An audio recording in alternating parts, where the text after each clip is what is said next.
The parchment was heavy, sealed with crimson wax that looked entirely too much like dried blood. It was an invitation from the man who broke her. Alpha Rorik was celebrating the birth of his new heir, demanding his discarded, Barren mate attend to witness his triumph. He wanted to see her shatter. He didn't know she was coming, and he certainly didn't know she was walking through his iron gates with the true Alpha heir holding her hand. The iron axe bit into the frozen pine with a dull, echoing thud.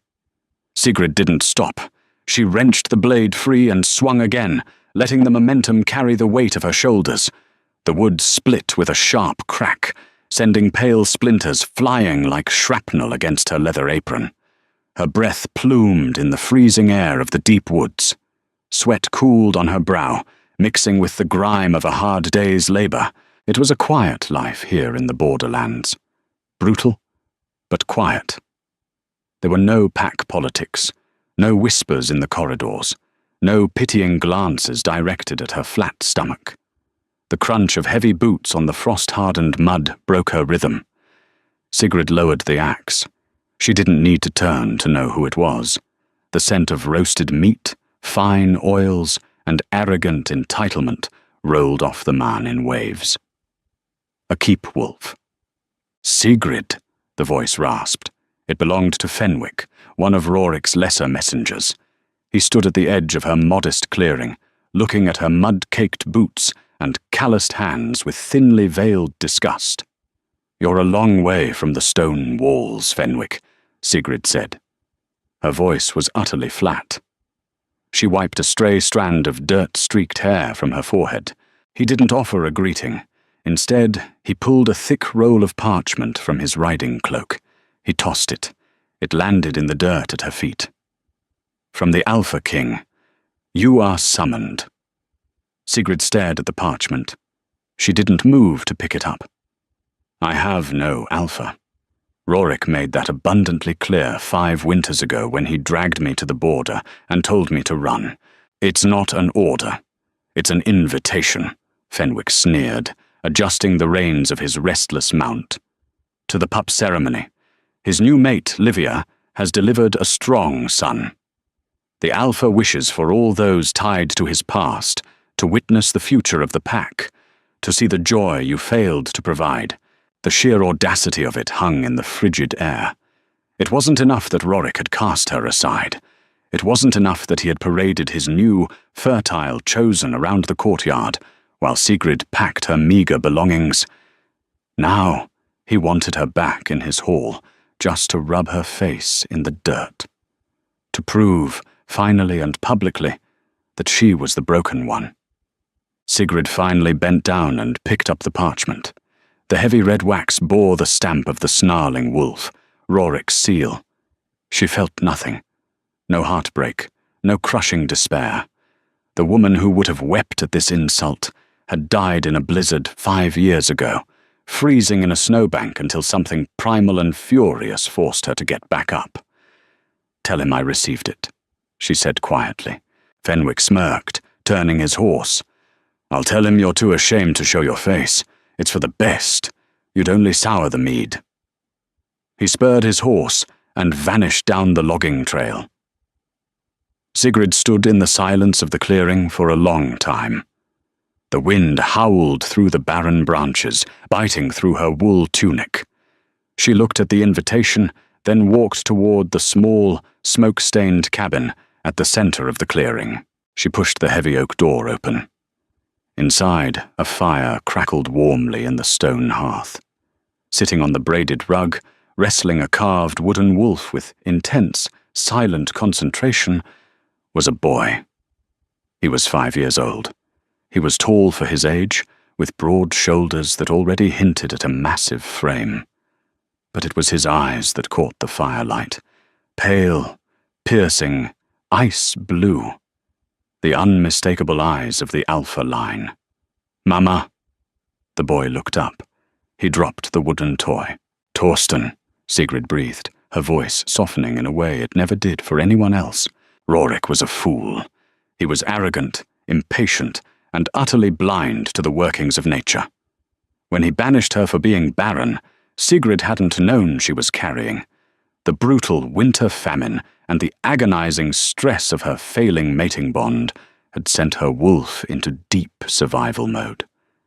Her body had hidden the pregnancy, locking the spark of life deep inside to protect it from the starvation of the packlands.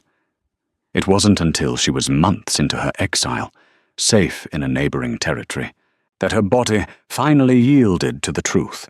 She had birthed Torsten alone on a floor of pine needles, and from the moment he drew his first breath, he smelled of wild iron and unyielding authority. He was an alpha, the true firstborn heir. Torsten scrambled up and walked over to her. He didn't run like a human child. He moved with the deliberate heavy grace of a predator. He looked at the crushed parchment in her hand. "Is it bad news?" "No, little wolf," Sigrid said, crouching down to meet his gaze. She smoothed his dark hair, identical to the man sitting on the throne miles away. "It's an invitation to a feast." "Are we going?" Sigrid looked at the red wax. She thought of Rorik's smug face. She thought of Livia, draped in the furs that rightfully belonged to Sigrid. But mostly, she thought of her son, chopping wood in exile while a second-born pup was paraded around as the future king. She crushed the wax in her fist. The seal shattered into a dozen pieces, crumbling onto the floorboards. "Yes," Sigrid said, her eyes darkening. "We are going. It's time you saw where you come from, and it's time they saw you." She spent the evening packing. She didn't own fine silks or jeweled gowns. She packed her heavy riding leathers, her thickest furs, and the rusted iron dagger she kept by her bed.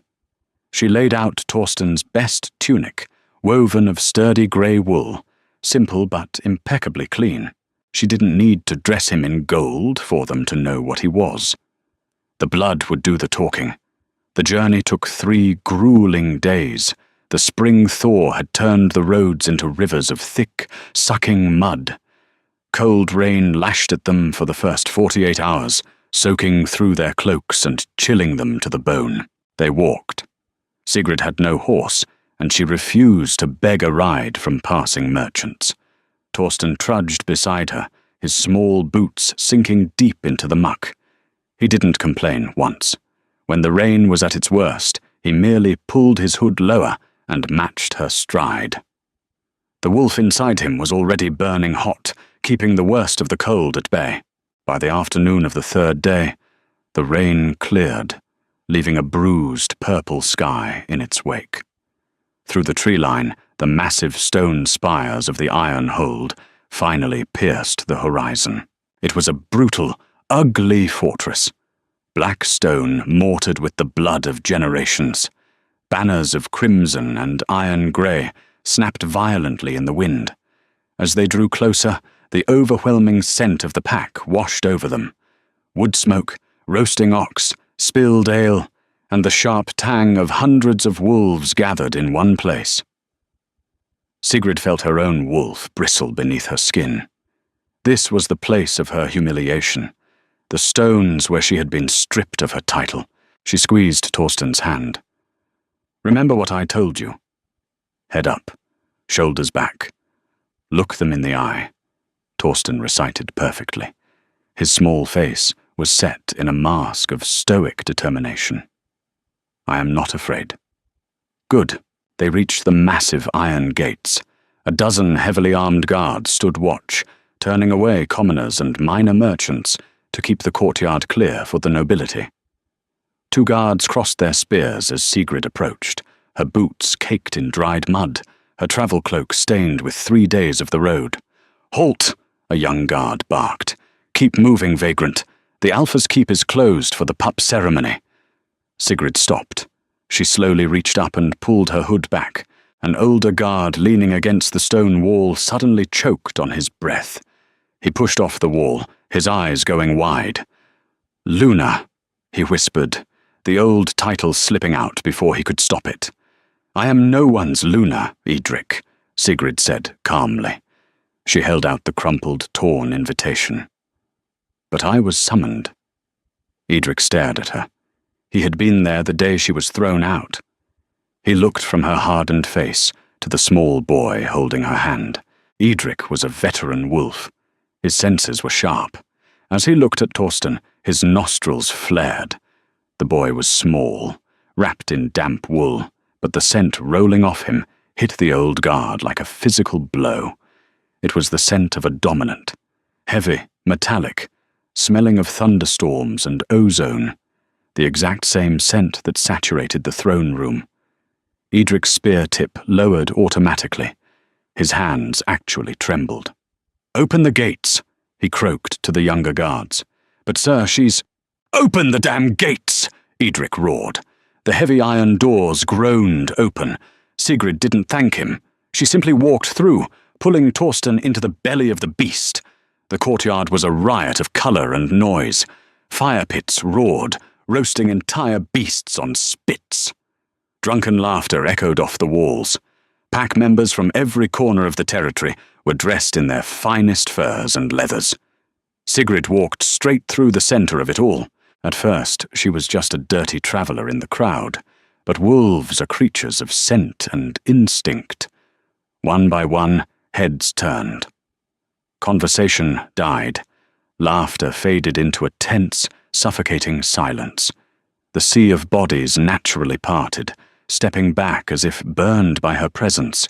They recognized her, the Barren mate, the shame of the pack. But as they looked past her, their eyes locked onto the boy.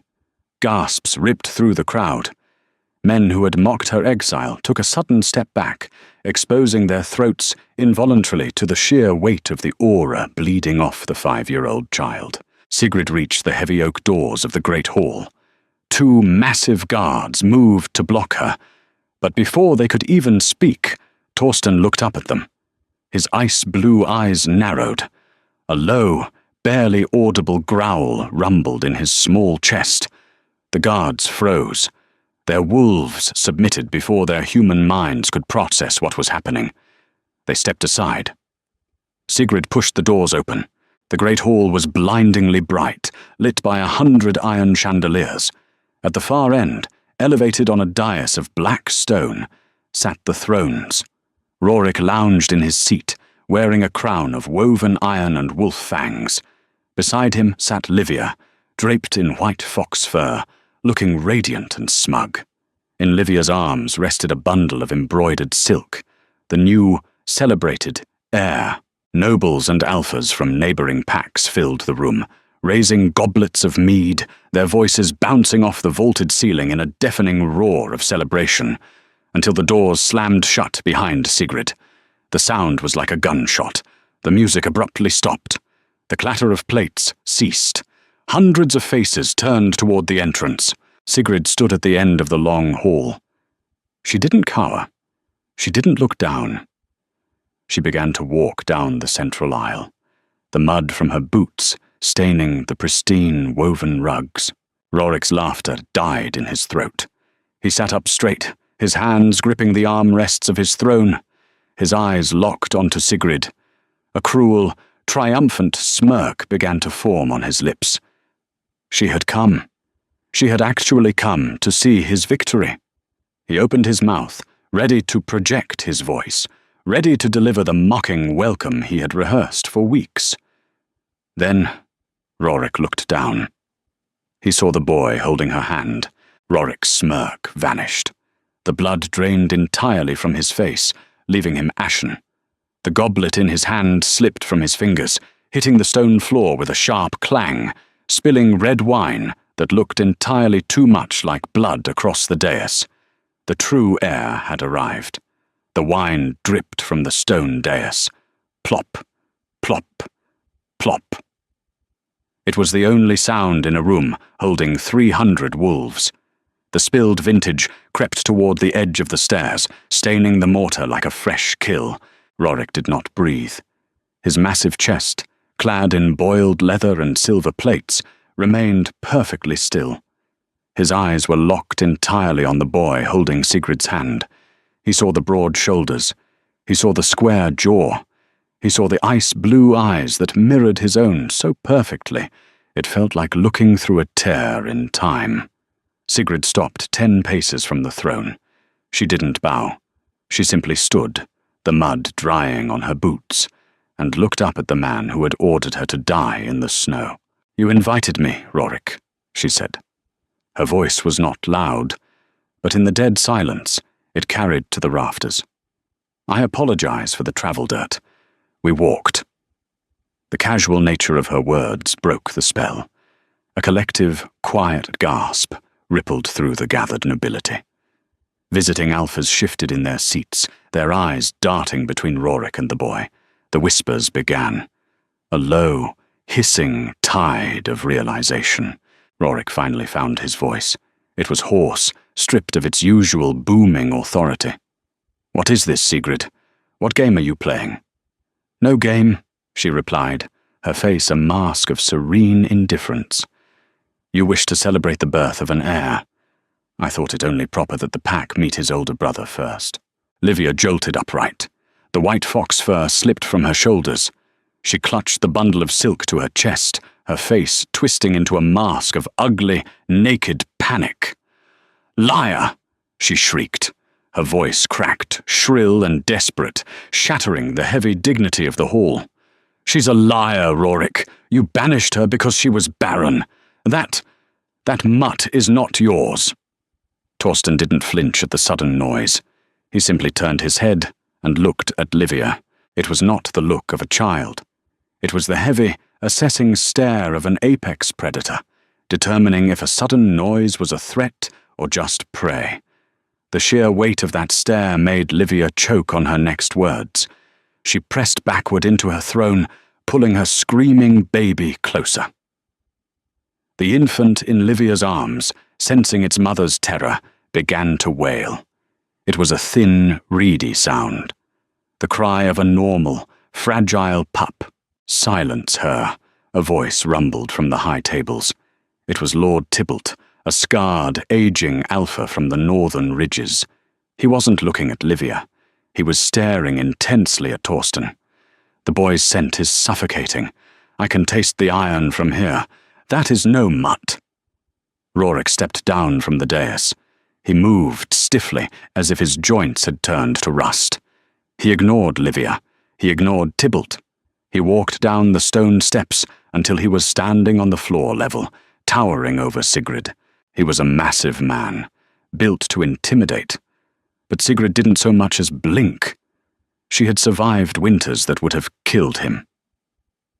"Tell me the truth," Rorik growled, his voice dropping to a dangerous, guttural frequency meant to force submission.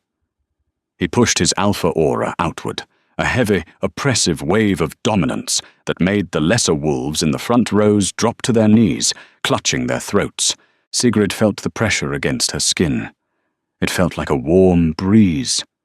5 years ago, it would have forced her eyes to the floor. Now, her wolf was wild, forged in isolation, answering to absolutely no one. "I am telling you the truth," she said flatly. Rorik looked down at Torsten. The boy was staring straight back up at him. Rorik pushed his aura harder, directing it entirely at the child, intending to make him break eye contact.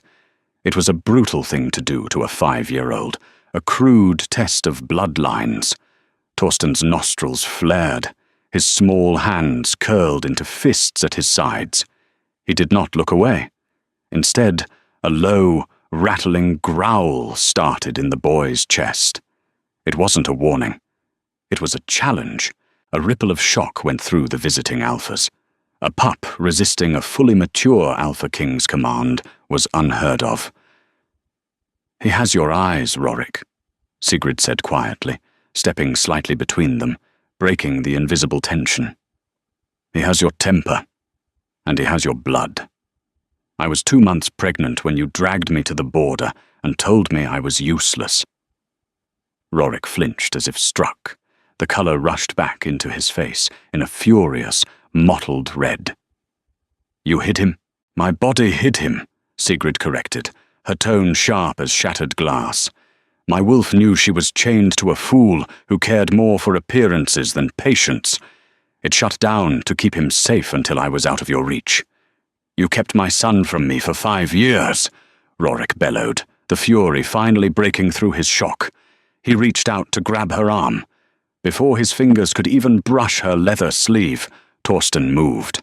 The boy stepped forward, placing himself directly between the Alpha King and his mother. He bared his teeth, small, white, and sharp. The sheer intensity of the protective instincts radiating from the child forced Rorik to freeze. "Do not touch her," Torsten said. His voice was small, childish, but the command laced within it was undeniable. The great hall was paralyzed. Rorik, the fearsome Alpha King, stood with his hand suspended in the air, held back by a boy who barely reached his hip. The truth was no longer a question of words. It was written in the air, in the scent of iron and ozone, and in the undeniable power of the firstborn. "This is treason," Livia's voice sliced through the heavy air again, trembling with an edge of hysteria. She handed the wailing infant to a terrified handmaiden and stood up, her silken gown catching on the rough stone of the dais. "She brings a bastard from the borderlands, coaches him to snarl, and you all stand there staring?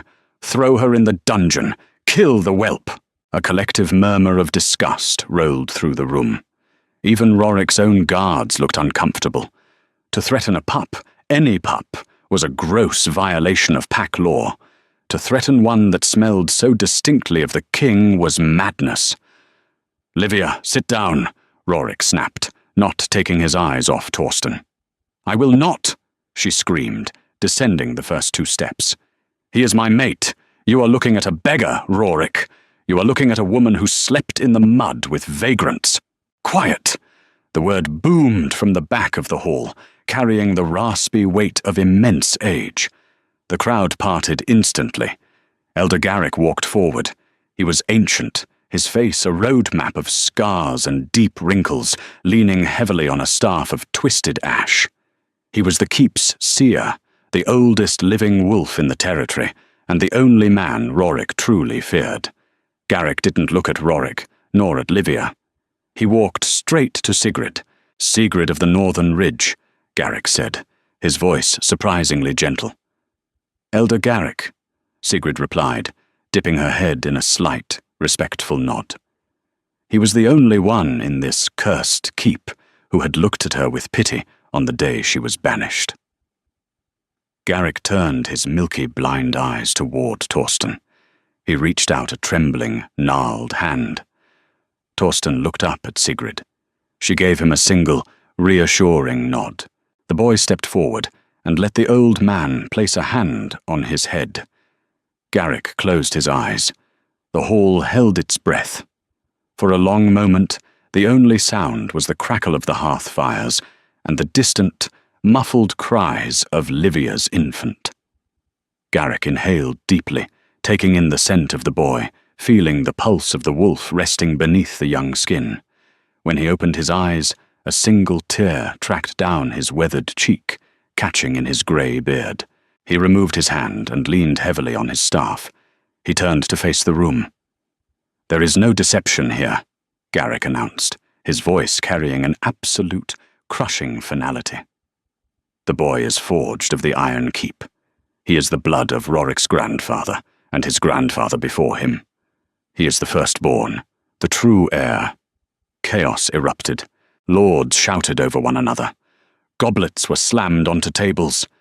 Livia let out a wail of despair, collapsing onto the stairs of the dais, weeping openly. Her absolute claim to power had just evaporated in front of the entire kingdom. Rorik looked physically ill. He stared at his hands, then at Sigrid. The reality of what he had done was settling over him like a suffocating blanket. He had banished his true mate. He had thrown his firstborn son into the freezing wild. He had traded a wolf forged of pure iron for a woman who sat weeping on the stairs because her status was threatened. "Sigrid," Rorik whispered, taking a slow step forward. The anger was gone. In its place was a desperate, clawing panic. "I didn't know. The healers said your womb was dead. I had to secure the line." "You secured nothing," Sigrid said, coldly. You panicked like a frightened dog. Rorik swallowed hard, looking down at Torsten. Here's my son. He is beautiful, Sigrid. You must stay. We can fix this. I will annul the mating with Livia. She will be compensated. You will take your rightful place as Luna. We will raise him here, where he belongs. Livia shrieked in horror, but Rorik didn't even glance back at her. His eyes were entirely on the prize he had lost, the strong, perfect son. Sigrid looked at the Alpha King. She looked at the expensive tapestries, the roasted meats, the gold bands on Rorik's arms. She felt absolutely nothing but a hollow, lingering disgust. You misunderstand why I am here, Rorik, she said smoothly. Rorik frowned, confusion pulling at his features. You brought him back to claim his birthright, to show me my heir. I brought him to claim his birthright, Sigrid corrected, her voice raising just enough to cut through the din of the hall. I did not bring him back to you. The whispers died instantly.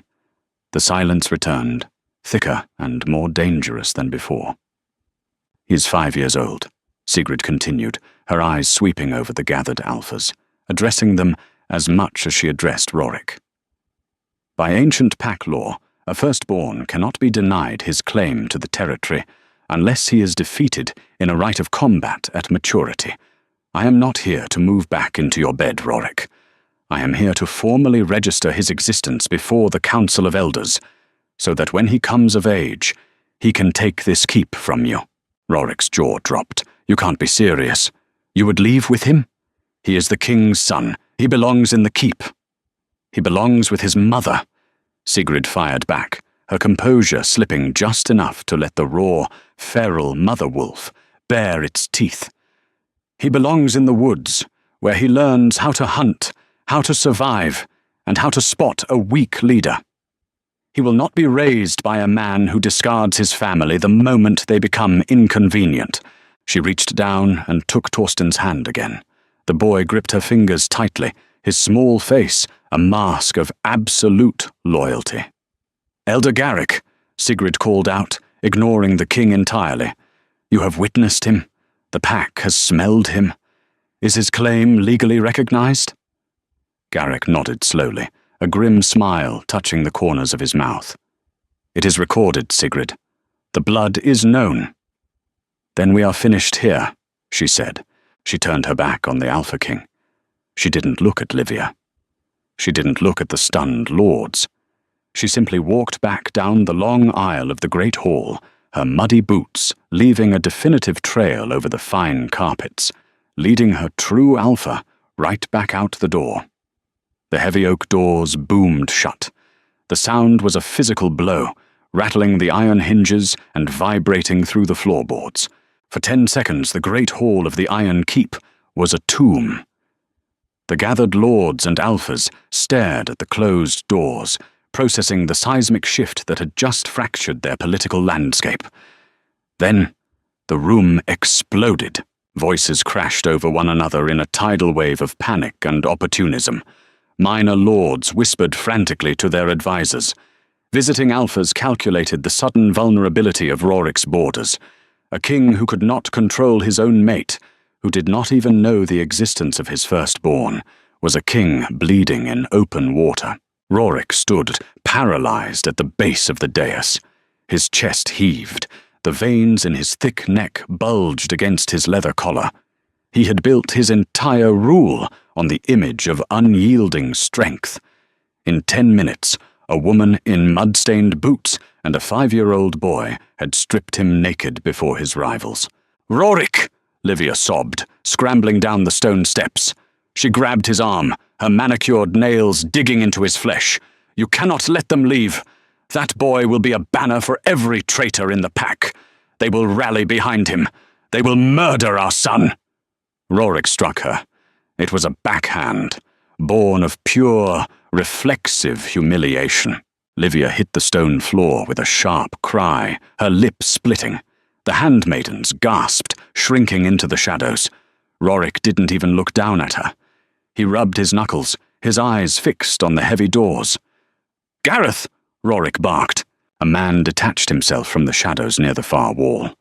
He was tall, lean, and covered in dull chainmail that didn't clink when he moved. Gareth was the captain of the King's Guard, a wolf who dealt in quiet disappearances and midnight executions. He smelled of old copper and wet dog. "My king," Gareth said, bowing his head, "take 6 of your best men. The silent ones," Rorik ordered, his voice dropping to a gravelly, deadly rasp. "Follow them. The mud will slow them down. Do not engage them on the main road. Wait until they cross into the deep pines, where there are no witnesses." Gareth's eyes flicked toward the doors. "And the orders, sire?" Rorik's jaw tightened. He thought of the boy. The perfect, arrogant, beautiful boy who possessed the sheer dominance he had prayed for. The boy who had snarled at him. "Bring me the boy," Rorik said. The words tasted like ash. "Unharmed. You put a single scratch on him, and I will flay you alive. He is the heir of the Iron Keep."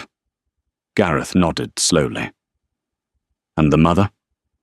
Rorik finally looked down at Livia, who was weeping quietly on the stones, clutching her bruised face. He thought of Sigrid's eyes, the utter lack of fear, the absolute, freezing contempt. She would never bend. She would never hand the boy over peacefully. "The mother is a vagrant who stole royal blood," Rorik said coldly. "Leave her in the woods." Gareth bowed again and slipped out a side door, melting into the corridors of the keep like a ghost. Miles away, the rain began to fall again. It started as a fine, freezing mist, clinging to the heavy wool of Sigrid's cloak. She walked quickly. Her stride was long and purposeful, eating up the distance on the muddy logging road. She held Torsten's hand tightly, half pulling him along. The adrenaline that had armored her in the great hall was beginning to fade, replaced by a cold, sharp survival instinct. "Mama, you are hurting my fingers," Torsten murmured, trying to keep up with her relentless pace. Sigrid instantly loosened her grip. "I am sorry, little wolf. We need to make distance. The king's pride is a fragile thing. He will not let us walk away." Torsten looked back over his shoulder, toward the distant, dark spires of the keep. "Will he send men to fight us?" "He will send men to take you," Sigrid corrected. She stopped and crouched down, forcing Torsten to look her in the eye. Rain dripped from her eyelashes. "Listen to me. We are not going back the way we came. We are going off the road. The mud here leaves tracks a blind man could follow. We head into the ravine of echoes." It was a treacherous stretch of territory. Steep, rocky inclines covered in slick moss, dense patches of thorny underbrush, and a narrow river that ran fast and deadly cold. It was no place for a child. It was barely a place for a grown wolf. "Okay," Torsten said simply. There was no fear in his voice, just absolute trust. They veered off the road. Sigrid moved with practiced efficiency. She taught Torsten where to step, on exposed roots, on solid rock, avoiding the soft earth that would capture their prints. She gathered pine needles and dusted them over the few tracks they inevitably left. It wouldn't fool a master tracker forever, but it would buy them time. The rain was their ally now, washing away their scent, blending the iron and ozone of Torsten's bloodline into the smell of wet earth and decaying leaves. By midnight, they reached the mouth of the ravine. The darkness was absolute, heavy and suffocating beneath the canopy of ancient pines. The sound of the rushing river below masked the noise of their breathing. Sigrid stopped. She closed her eyes and inhaled deeply. Beneath the scent of rain and pine, she caught it. A faint, metallic tang. Sweat. Leather. Wet fur. They were being hunted. And the hounds were fast. "Torsten," Sigrid whispered, her voice barely a breath against the rushing water. "Climb the oak, the one with the hollow. Go high. Do not make a sound, no matter what you hear down here. Understand?" Torsten's small brow furrowed. His protective instincts surged, a low rumble starting in his throat. "No," Sigrid said sharply, grabbing his shoulders. "You are an alpha. But right now, you are a pup. A king knows when to fight, and when to hold his ground. Your ground is in that tree. Go." Torsten hesitated, then turned and scrambled up the rough bark of the massive oak, his small fingers finding holds with unnatural strength. He vanished into the dark foliage. Sigrid drew her rusted iron dagger. It was an ugly, heavy thing, meant for gutting deer, not fighting elite guards. She slid into the shadows of a jagged rock formation, letting the darkness swallow her completely. She was no longer the humiliated mate. She was the mother of the woods, and the woods were hungry. 6 shadows moved through the trees. They were completely silent, communicating only through sharp, precise hand signals. Gareth led the pack, his eyes scanning the treacherous, slick rocks of the ravine. The rain was working against them. The boy's heavy alpha scent, so prominent in the keep, was muted here, washed out by the freezing downpour. But Gareth was a veteran. He read the crushed moss, the snapped twig, the slight disturbance in the pine needles. He halted, holding up a clenched fist. The 5 men behind him froze instantly. Gareth knelt by a flat stone. There was a smear of mud on the edge. Fresh. He touched it, bringing his fingers to his nose. It smelled of cheap leather and borderland dirt. He pointed down into the narrowest part of the ravine, where the rock walls closed in tightly on either side, creating a natural bottleneck before the river crossing. He motioned for 2 men to flank the ridge above, while he and the remaining 3 took the low ground. They moved in. The darkness was absolute. The roar of the river swallowed the sound of their boots. Gareth stepped into the bottleneck. His senses screamed at him a fraction of a second before the trap sprang.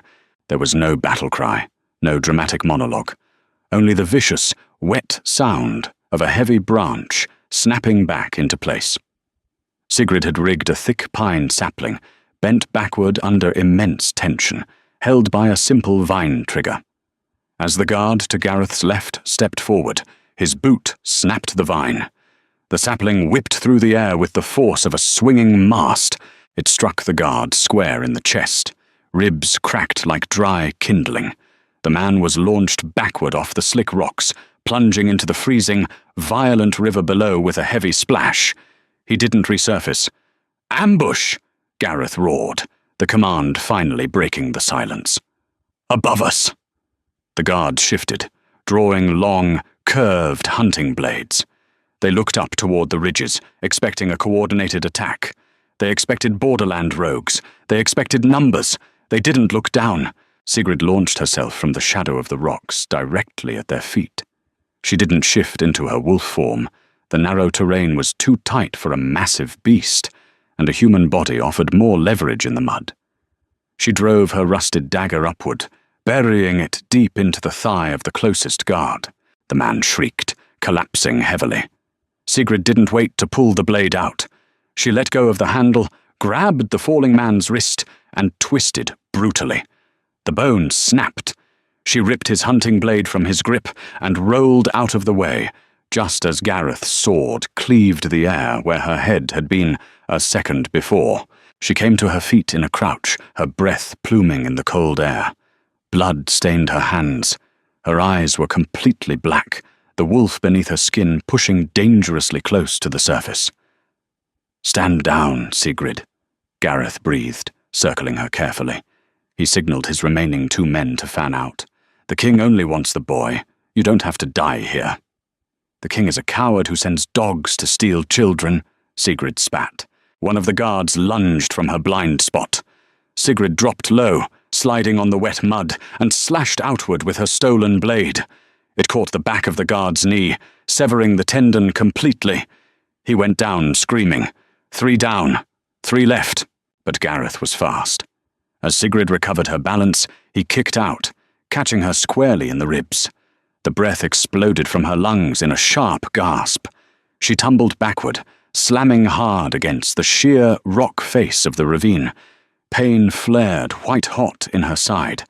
Gareth advanced, his blade lowered. "Where is the pup?"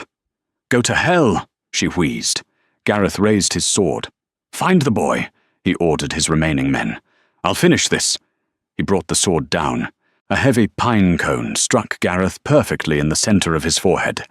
It didn't do damage, but it broke his concentration, causing his strike to graze the rock next to Sigrid's ear, showering her in sparks. Gareth cursed, taking a step back and looking up. High above them, standing on a thick branch of the hollow oak, was Torsten. The boy wasn't hiding anymore.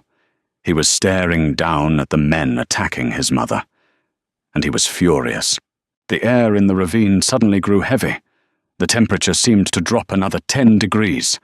The river's roar was drowned out by a sound that made Gareth's blood run entirely cold. It was a howl, but it wasn't the howl of a 5-year-old child. It was a deep, resonant, chest-rattling sound that belonged to an ancient, massive beast. The sheer dominance packed into the vibration forced the 2 standing guards to drop to their knees, clutching their ears, their wolves whimpering in absolute submission.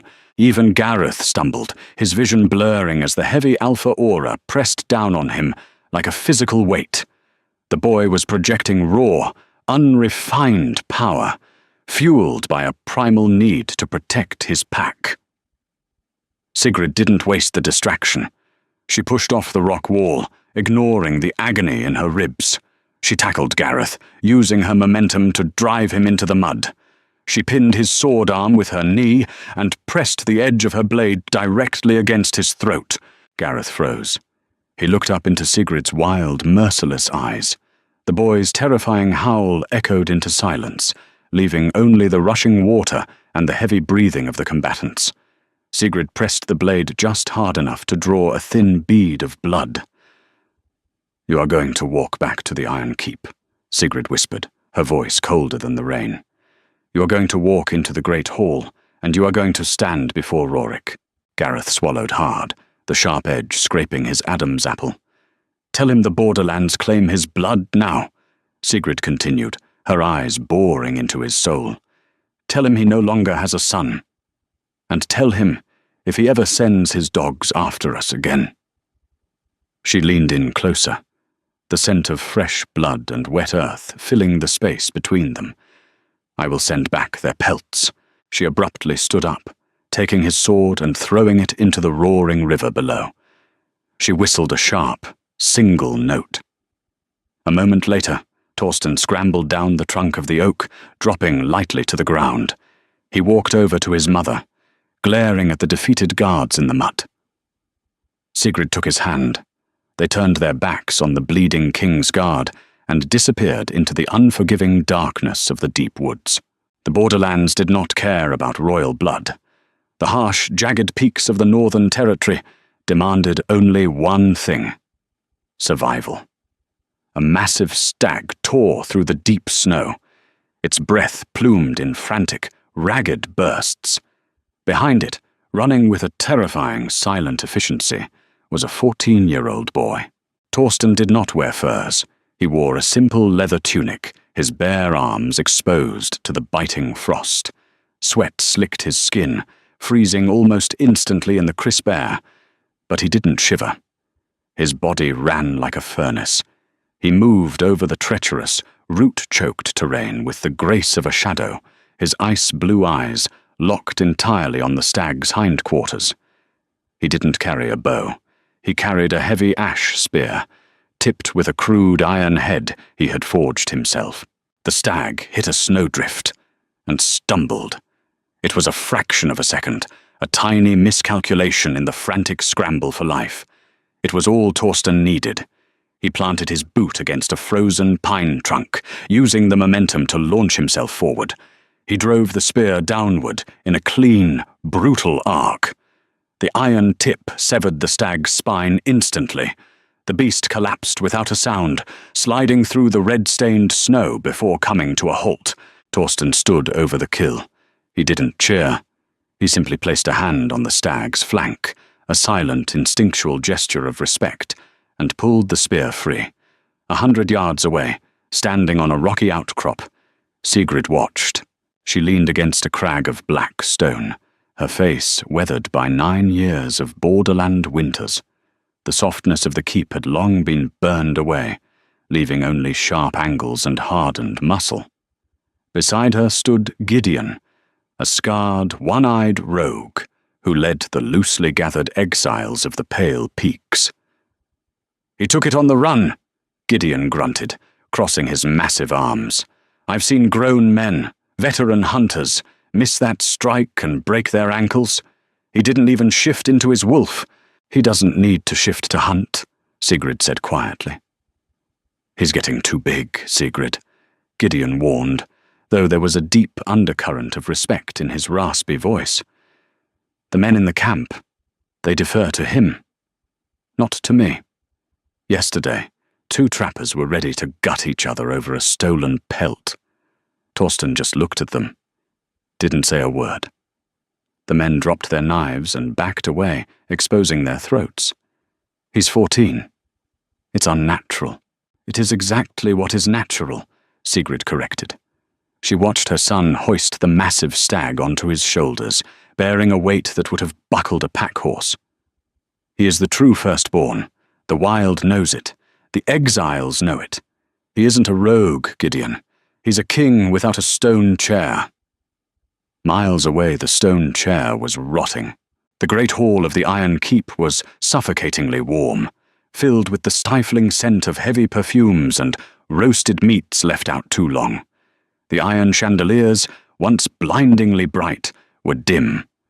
Half the candles had burned out, and the servants were too apathetic to replace them. Rorik sat on his throne. He was only 40, but he looked a decade older. The silver plates of his armor hung loosely on his frame. The unyielding strength that had once defined his rule had calcified into a bitter, paranoid rigidity. Beside him, Livia picked at a plate of sweet grapes. The white fox fur draped over her shoulders looked slightly yellowed, its edges fraying. She had grown sharp and anxious, her eyes constantly darting toward the heavy oak doors, as if expecting a ghost to walk through them. At the base of the dais sat Cassian. The official heir to the Iron Keep was 9 years old. He was a pale, soft child, wrapped in expensive silks that swallowed his slight frame. He was complaining loudly to a handmaiden about the draught creeping through the stone walls, his voice carrying a thin, reedy whine that set Rorik's teeth on edge. Rorik stared at the boy, his son, the pup he had traded his true mate for. Cassian possessed no alpha aura.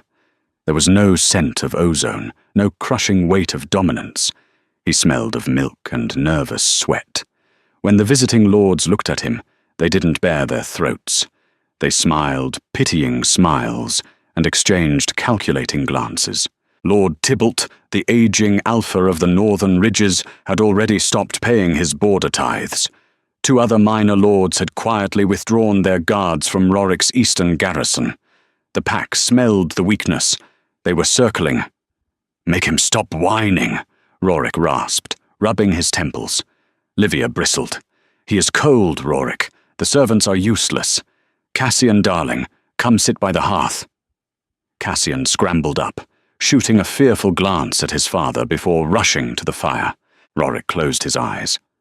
Every time he looked at Cassian, he saw the ravine of echoes.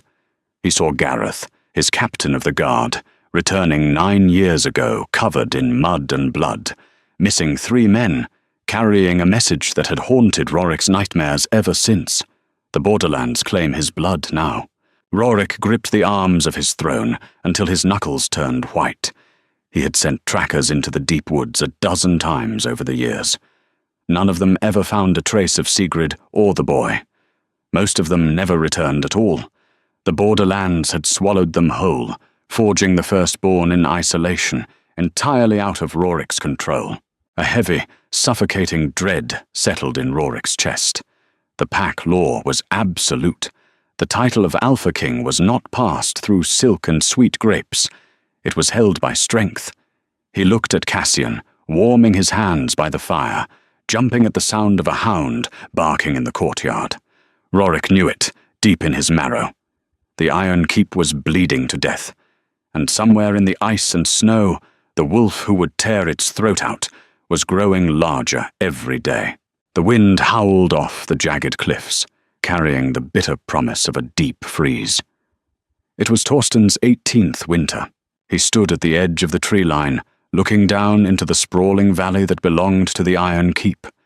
He was no longer a boy. Torsten had grown into a leviathan of a man. He stood 6.5 feet tall, his shoulders impossibly broad beneath a heavy cloak of black wolf fur. His jaw was square and covered in thick, dark stubble. But his eyes remained the same, piercing, unyielding glacier ice that missed absolutely nothing. The aura radiating from him was no longer a child's raw, uncontrolled burst. It was a suffocating, constant pressure. It smelled of thunderheads and freshly spilled blood.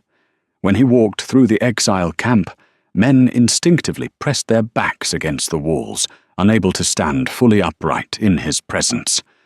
Footsteps crunched in the snow behind him. Sigrid stepped up to his side. Her hair was heavily streaked with silver now, but she stood as straight as a spear. She carried a bundle wrapped in oiled leather. "A runner arrived from the eastern valley this morning," Sigrid said, her breath misting. "A defector from Rorik's own guard. He rode 3 days through the blizzard to find our camp." Torsten didn't turn his head. He kept his eyes on the distant horizon, where the faint smudge of smoke from the Iron Keep stained the grey sky. "And the blood moon rises in 3 days," Sigrid replied. "Rorik is forcing the transition. He intends to officially pass the Alpha title to Cassian under the full moon, to cement his claim before Lord Tybalt or the other Alphas can mount a formal challenge." Torsten's jaw tightened. "Cassian is weak. The Keep soldiers whisper that he can barely lift a broadsword. If he takes the Alpha bite, the pack will fracture. The neighboring territories will invade within the month. Hundreds will die." "Yes," Sigrid agreed softly. Torsten finally turned to look at his mother. The silent communication between them was absolute. For 13 years they had lived in the dirt. They had starved, they had bled, and they had survived. They had built a life out of ash and frost, but they both knew this day was inevitable. A true Alpha cannot ignore a rotting pack.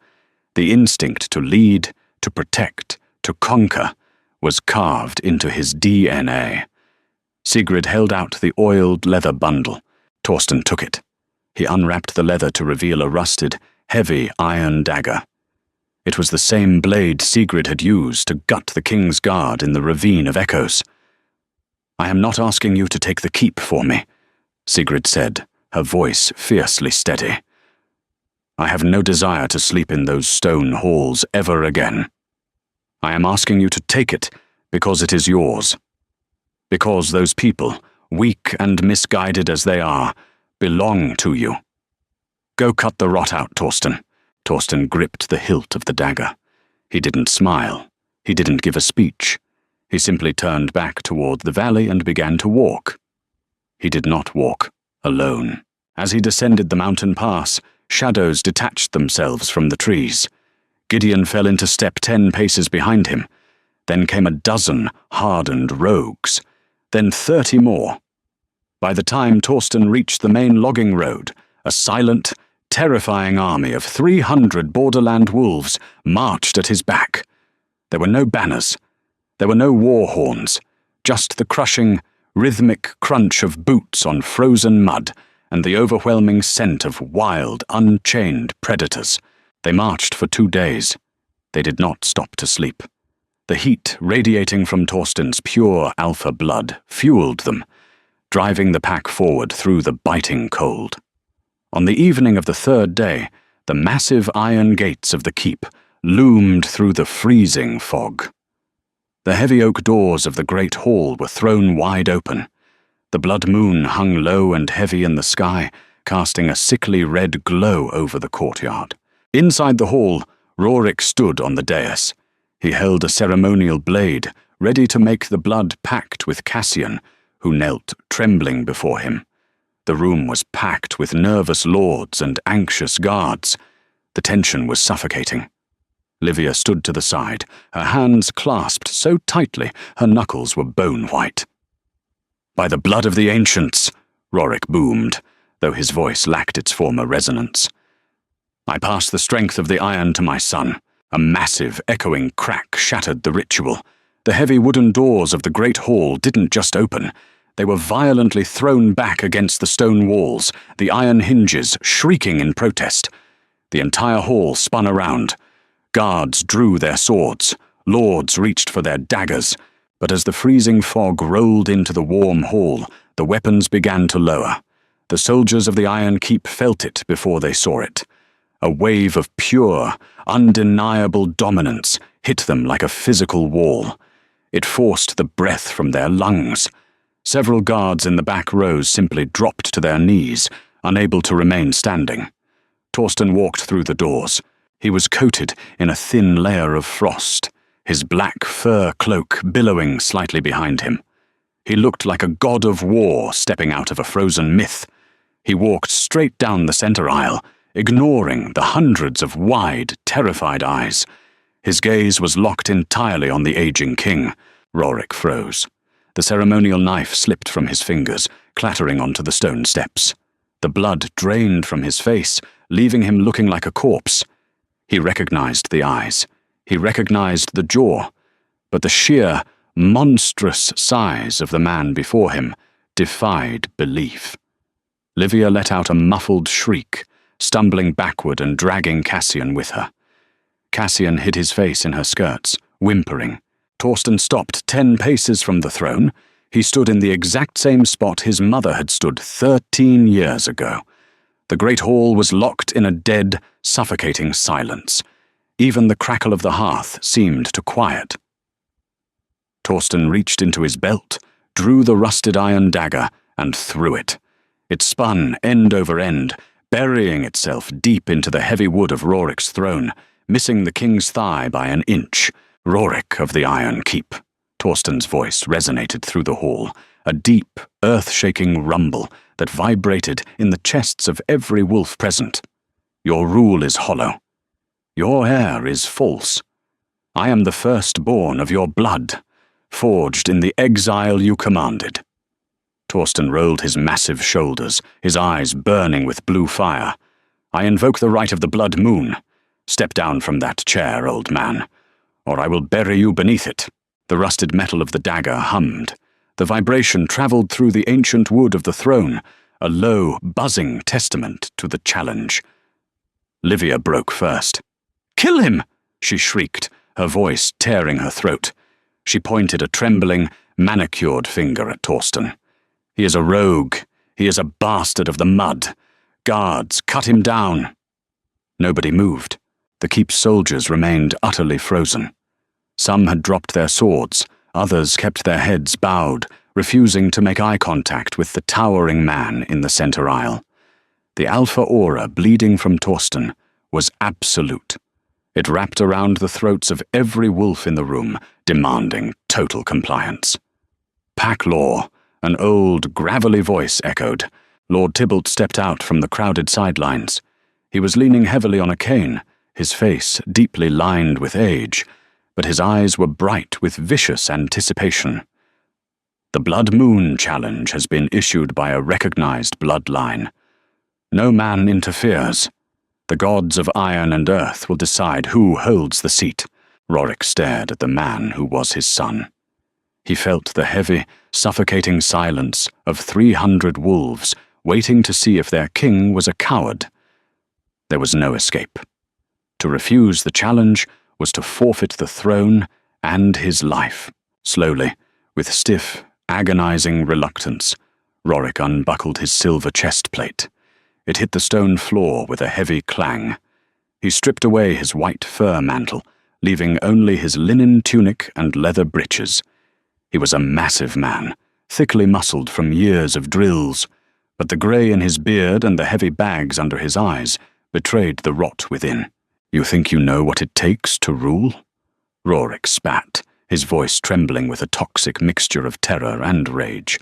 You know nothing but the dirt, boy. The dirt is honest, Torsten replied softly. He unclasped his black wolf pelt and let it fall to the floor. Beneath it, Torsten wore no armor. His torso was a map of brutal survival.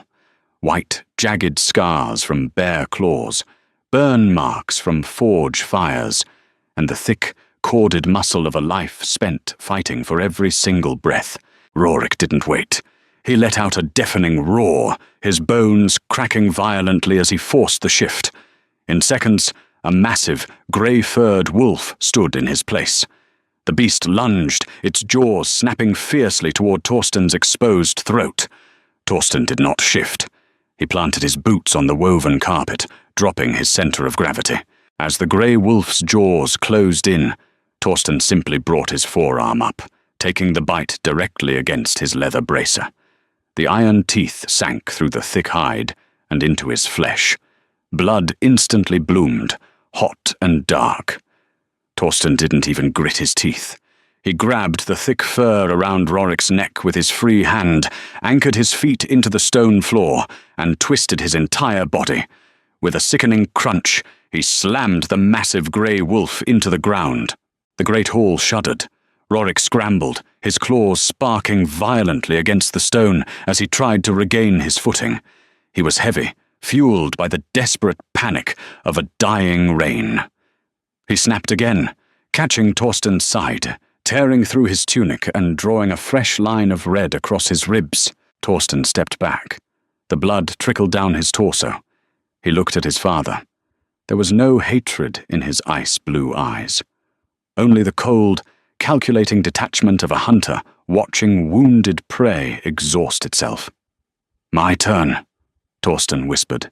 The shift was instantaneous. There was no screaming, no frantic cracking of bones. One moment Torsten stood there, and the next, a black titan occupied the space. The wolf was monstrous, easily a foot taller at the shoulder than Rorik. Its fur was pitch black, absorbing the dim light of the hall, and its eyes burned like blue stars in the shadows. Rorik charged. It was his final mistake. The black wolf met him head-on. Torsten didn't bite. He used his sheer mass. He slammed his shoulder directly into Rorik's chest. The sound of ribs fracturing echoed off the vaulted ceiling like a snapping branch in a silent forest. Rorik was thrown backward, crashing heavily into the base of the dais. Before the old king could even attempt to rise, Torsten was on him. The black wolf pinned Rorik's throat beneath one massive, heavy paw. He leaned down, exposing his long, curved fangs, until his jaws were mere inches from Rorik's face. The growl that ripped from Torsten's chest shook the dust from the high rafters. It was a demand for total, unconditional surrender. Rorik's grey wolf whined. The fight was completely gone. He pressed his belly into the cold stone, exposing his neck entirely, flattening his ears. The king of the Iron Keep submitted to the wild. Torsten held him there for 10 agonizing seconds, letting the entire pack witness the absolute breaking of their ruler.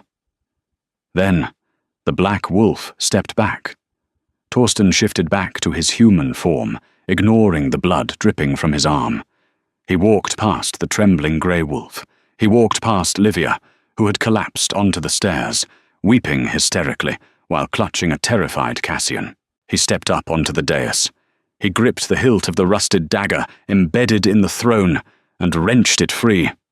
The wood splintered. Torsten turned to face the great hall.